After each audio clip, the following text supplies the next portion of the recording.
idle time is the devil, or was it an idle mind is the devil's playground?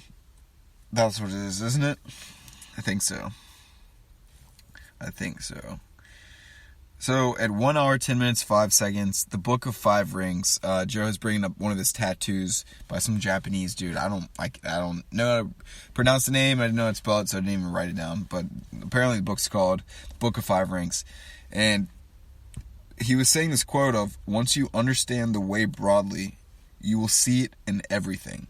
And once again, without me even reading this point, when I was talking about my last point, it kind of ties in. Because once you understand the way broadly, you can see everything. Like, so if you can get a general sense of an idea of what you are good at, then you can find what you're good at in everything, man. And you can apply that to everything. And it doesn't have to be a podcast. It could be, see, I'm not like, my handwriting fucking sucks and I wish it was better. It never was good throughout my entire life. I've drawn some really cool things, interesting things, like creative things. I used to love to draw when I was a kid, but like, as far as like it being straight lines and stuff, am I built for that? No. So drawing's not my thing right now, you know what I'm saying, until maybe if I sharpen it. So podcasting might not be your thing, but like you'll find your thing. Your thing might be doing volunteer work and you dedicate your time to that. You be a big brother for someone, for some kid that, fucking grew up in shit environment. You could dedicate your time 2 days a week to go and play in pool with this kid. You know what I mean? Just, if you find something that you are good at, you enjoy, that's the most important thing. Make sure you enjoy it first. But then also, if you enjoy something enough, you'll get good at it to where other people will enjoy it. Where are we at, man? So, yeah, I really like that. Once you understand the way broadly, you'll see it in everything. So, another thing is, like, once you understand to be kind in general, you will understand how to navigate through life. Life will be a lot smoother for you. If you understand how to just treat people well, and that's like that's what they mean by understand the way broadly, then you'll see it in everything. You'll find a way to apply what you've learned to everything. That's really cool. 1 hour, 10, and that's probably honestly what Joe did, It's probably what Joe did with taking martial arts, almost like alchemy, taking martial arts and transforming it into comedy. He knew he was good at martial arts. Just like I know that I'm good at the drums. And you know what you're good at. He knew what he was good at, and then he took that lead and transformed, not saying that it was lead because that's a fucking brutal thing, but, now he's rich and famous, so we will call it lead for this purpose. He took the lead of him being really good at martial arts, really good at something. He took that and applied it to something else. So once you understand the way broadly, you'll see it in everything. I just connected that right now, and I really like that. At 1 hour, 10 minutes, and 29 seconds, Kevin says his favorite proverb is, "May you realize your own divinity in this lifetime," which is really cool because really, we are God. Like, you are God. I am God. See, okay, so I had this idea back in like high school or whatever, and I'm sure other people probably had it, but this was still an idea that came to me on my own. What we are and what quote unquote God is the Pink Floyd album cover, the one that has the prism and it's white light shining through it, and then it's a reflection of the rainbow, the full color spectrum. God shines, like, God is essentially like just the pure love energy, and it shines through some sort of prism, some sort of device, or some sort of thing like life, and it reflects into many spectrums. And I think I heard about this from Duncan Trussell talking about not what I just said, but what I'm about to say. He was talking about how, like, there's some sort of story, maybe in the Hindu scripts or something like that, how God is essentially himself cut into millions of pieces.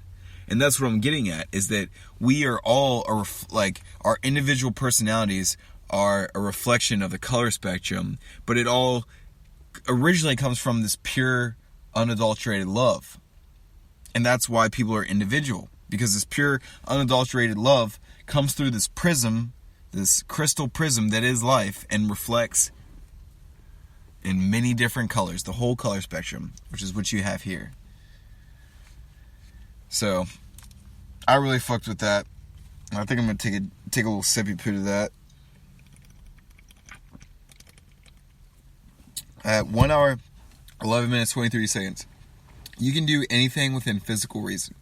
So, they were talking about how you can do anything in physical reason, which is so true. Because I talked about this on another episode about how doubt is your most, devastating enemy to yourself. It's the most self-destructive thing or most devastating thing that someone else can do to you is to doubt you.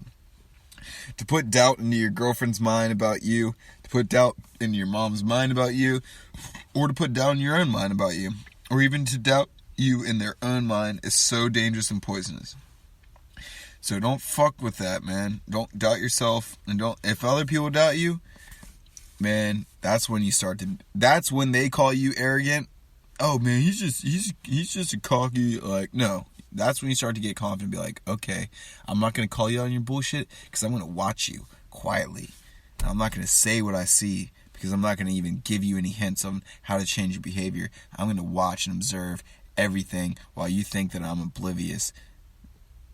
And then that's when I take all my information, analyze it, and perform a cold calculated strike. But, anyways, so 1 hour, 20 minutes, 22 seconds. Joe was talking about stand-up. And, you can really do anything you want within physical reasons. Like I said, don't doubt yourself. Like Joe said, you can't beat LeBron James one-on-one. You know what I mean? But you can do anything. You know what I mean? You really can make money through being in a band. You really can make money through being a stand-up comedian. You really could travel the world. Just don't doubt yourself, man. Don't fucking doubt yourself. Which, speaking of fucking doubt, I'm glad I looked at my phone because I need to charge it, and we're at 7 minutes. So we are kind of running out on time a little bit once again. So I'm going to try to hurry up and go through. 1 hour, 20 minutes, 22 seconds. Joe was talking about stand-up comedy, how it's basically like hypnosis. And if you're not 100% focused on your jokes and how you deliver them, people are like animals and they'll smell your weakness, which is so true with confidence in general. In your day-to-day life. You can literally... Okay, the difference between the guy who gets the girl's number and the guy who doesn't is confidence. And of course, also what you have to show for, whether it be your body, whether it be your career. Of course, she doesn't want to, fuck someone that might get her pregnant, that doesn't have a job or a car, no way to get anywhere. But, I'm telling you guys, from personal experience, from what I've seen, when you are confident, you fucking run the show, man. And of course you can't be don't be shit-faced drunk and try to be confident, because then you're just gonna fuck up. You gotta be a little bit coherent, level-headed. But confidence is key. King Kong. So Joe was talking about stand-up, and yeah, it's basically confidence. And if they don't smell it, if you're not confident, they'll smell your weakness. Just like girls, if you ask a girl you're way more likely to get a girl's number if you're confident when you ask her to get her number. Because then it's kind of oh my God, he feels like he knows what he's doing. Okay, I trust that. But if you're can I get your number? Then they're going to be whoa, okay, he doesn't seem really chill. Something's up. You know what I mean? So that ain't gonna work. Yeah, so he brought up the example of Avatar, the Avatar people or whatever, which is a great example. It's a great movie, because they had the connection with Earth, before the settlers basically westernized and came in and ruined their connection with. They were just people living off the land, having a connection with the earth, and then you got this westernization of it, and just destruction and deforestation, and they're losing connection with their Mother Earth, the Gaia. Which I kind of want to go back and watch that movie, Avatar. Guys, we are running out of fucking time. we're running out of time here quickly, but yeah, 1 hour 30 minutes 20 seconds. They were talking about Bill Cosby, and where Bill Cosby came up, and going back to the Joe was talking about going back to news radio. He even heard that Bill Cosby had drugged women and stuff like that. So that's just kind of crazy. I can't believe that motherfucker.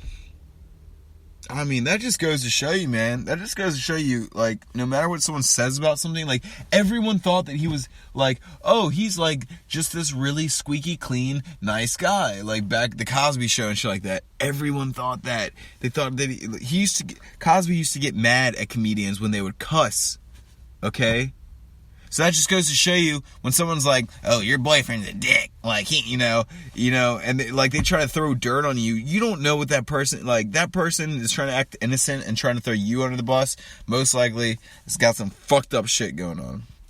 At 1 hour 31 minutes 50 seconds, Kevin brings up the footage of the UFO that the Pentagon released a statement on, saying they don't know what it was. Talking about David Fravor, the David Fravor podcast, where Commander David Fravor was the one that was there flying the plane or whatever. It's insane though, because I think Joe said something about it went 30 miles in 1 second. No emissions, no sound, no propulsion. So going full circle to back, when I told the hypothetical, or one of my characters told the hypothetical story of seeing something unexplainable in the sky, something that shot like a shooting star and then stopped in the middle of the sky and then took off again. Yeah, so it's just, what the fuck is that? What could go 30 miles in 1 second with no emissions, no sound, no propulsion? I don't know. Joe says it's either from another dimension or another planet, most likely another planet. I don't know what he meant by that as far as the separation between what the difference would be between dimension and planet. I guess dimension would be I don't know, maybe a separate, like a dimension would be another way that we don't see our lives, right? Kevin's like, what do you mean? Alright, so the whole element 115 thing, that's insane. Like, Joe was talking about element 115 and how Bob Lazar was talking about how that is what these ships use for propulsion. And I don't know. I need to look into element 115, see what it's all about. At 1:38:15, Kevin asked Joe if he wants to be here when the aliens make contact, and he replies with saying, if they make contact, he thinks that they're making contact whether we like it or not. He said that they think that they're looking and watching and observing and make sure we don't blow everything up. Joe says that we're at this adolescent stage of evolution where we still have all of our primal jungle territorial instincts, yet we have incredible technology and access to information. At 1 hour, 41 minutes, 14 seconds, he brings up the Stone Ape theory by Terence McKenna, which is, Terence McKenna believes that human beings were experimenting with psilocybin mushrooms, and that psilocybin mushrooms accelerated our evolution, took the brain from primate to where we are now, from foraging, looking for food, and turning up cow patties and finding these mushrooms, and then apes eating them, and then evolving into us now. Joe says that Bob Lazar said he was told human beings are a product of accelerated evolution, which, is it through mushrooms, or is it through technology, or extraterrestrial involvement? I don't know. At 1 hour, 42 minutes, they were talking about how we could be in a simulation, and Joe says Elon Musk believes we are in a simulation. And that Joe was saying that he had a philosopher on, Nick Bostrom, and that it is more likely that we are in a simulation than it is than we are not, is what Nick had to say. Which is honestly 100% what I believe. It's more likely that we are than we are not. They start talking about simulation theory at 1 hour, 46 minutes, 21 seconds. Kevin says the movie Thor, they talk about magic, and or the movie Thor, they say that magic and technology are basically simultaneous, or the same thing. Synonyms. They're synonymous. So that's 1 hour, 46 minutes, 21 seconds. So that's basically the end of what I found to be interesting. And where are we at on time? 8 seconds. Oh, God. Perfect. All right, guys. Love you. Love you very much.